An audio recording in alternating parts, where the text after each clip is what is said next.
Chananan, chananan. Is SportsCenter.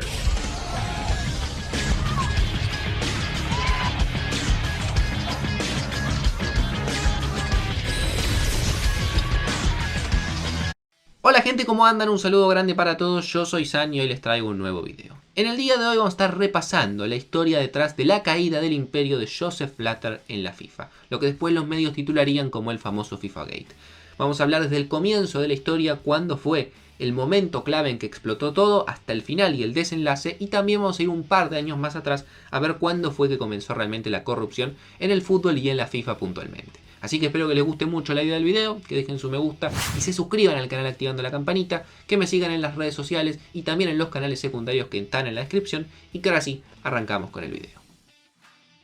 Si hay que ponerle una fecha en la que todo esto comenzó a gestarse y fue el comienzo del famoso FIFA Gate, es el 2 de diciembre del año 2010. Sin embargo, vamos a dejar eso un rato de lado y nos vamos a ir casi 40 años atrás para hablar acerca de los comienzos de la corrupción en la FIFA, que fue con la llegada de un nuevo presidente brasilero, que su nombre era João Havelange. João Havelange llegó a la FIFA en el año 74, una FIFA que tenía pocos miembros, que organizaba ya varios mundiales, pero que realmente era un deporte en crecimiento, pero que seguía manteniendo su espíritu casi amateur. Sin embargo, con la llegada de Havelange, él vio una posibilidad importante, empezó a ver el fútbol y principalmente las copas del mundo como un negocio, donde se podía ganar muchísimo dinero y donde obviamente comenzaron las famosas coimas y todo lo que tiene que ver con la corrupción en la FIFA. João vería la posibilidad de, a través de las televisoras y los derechos justamente de las Copas del Mundo, una muy buena relación tenía en ese momento con los máximos directivos de Televisa, la empresa mexicana, de poder ganar mucho dinero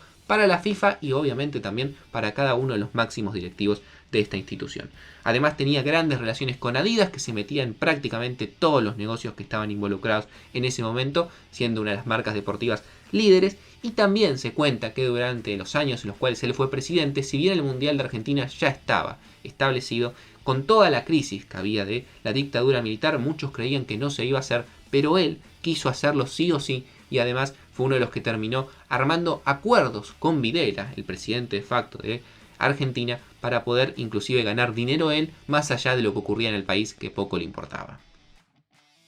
Dicho esto, vamos a volver en el tiempo al 2 de diciembre del año 2010. Como les dije antes, el día en el cual comenzó la caída del Imperio Blatter. ¿Por qué? Ese fue el día en el cual se votó los mundiales del año 2018 y 2022. Mundiales que hasta ese momento nunca había ocurrido que en la FIFA se vote dos sedes en una misma reunión. Sí había ocurrido una designación en el año 66 de los mundiales del 74 para Alemania, 78 para Argentina y 82 para España. Pero en ese momento no hubo una votación, sino que simplemente fueron las únicas candidaturas que quedaron. Nunca había ocurrido en la FIFA que se voten dos candidaturas a un mundial, lo cual en ese momento fue la primera y última vez y fue el certificado de función que terminó firmando la FIFA y Blatter. La realidad es que el Mundial del 2010 de Sudáfrica fue más una cuestión social y de imagen para la FIFA que un negocio. Se perdió mucho dinero, tuvieron que poner muchísimo dinero de su bolsillo para que se pueda organizar y cumplir con los requerimientos básicos para una competencia de ese nivel, y ya veían venir que en el 2014, el Mundial que se iba a hacer en Brasil,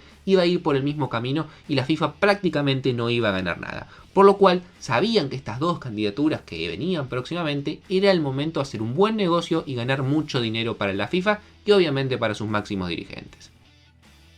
El problema de esta doble votación de las sedes era que llevaba la posibilidad de una influencia en los votos. Es decir, los países podían negociar entre sí para votarse en uno de los mundiales y no votarse en el otro, y de esta forma asegurarse de una manera que uno iba a tener una de las sedes y el otro iba a tener otro. Es decir, hablamos de los miembros de la FIFA y los que votaban en ese momento. Obviamente, en el medio de todo esto siempre había dinero y los famosos sobornos que servían como una manera de comprar los votos. Esto llevó a que Rusia finalmente se termine quedando con el Mundial del año 2018, más allá de que en ese momento los grandes candidatos en cuanto al proyecto que presentaban era Inglaterra y Portugal y España por un lado, y después, lo más sorprendente quizás, fue el Mundial de Qatar en 2022, donde tenía como gran oponente y sin duda una propuesta superadora a los Estados Unidos. En ese momento, Grondona, empezó a decir en los pasillos, Grondona vicepresidente de la FIFA y durante muchos años presidente de la AFA, que iban a ir absolutamente todos presos porque era una locura hacer un mundial en Qatar.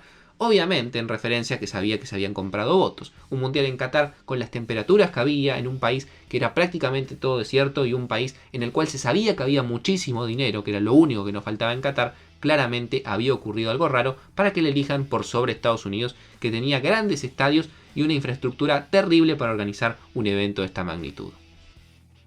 El gran problema de esto fue que Estados Unidos vio en sus narices cómo le robaban un mundial, básicamente, y vio que todo se había desarrollado debajo del escritorio, es decir, un sobre para uno, un sobre para el otro. Esto no le gustó absolutamente nada, como suele pasar con Estados Unidos, que tiene muchísimo poder, y decidió comenzar a investigar a la FIFA, y metió a una de sus agencias más importantes, como es el FBI. A partir de acá aparece el primer gran protagonista y quizás el protagonista estelar de esta historia, que su nombre es Chuck Blazer, que era el secretario general de la CONCACAF, un tipo que vivía con grandes excentricidades, que tenía una oficina gigante en la Torre de Trump y que dentro de sus excentricidades estaba a viajar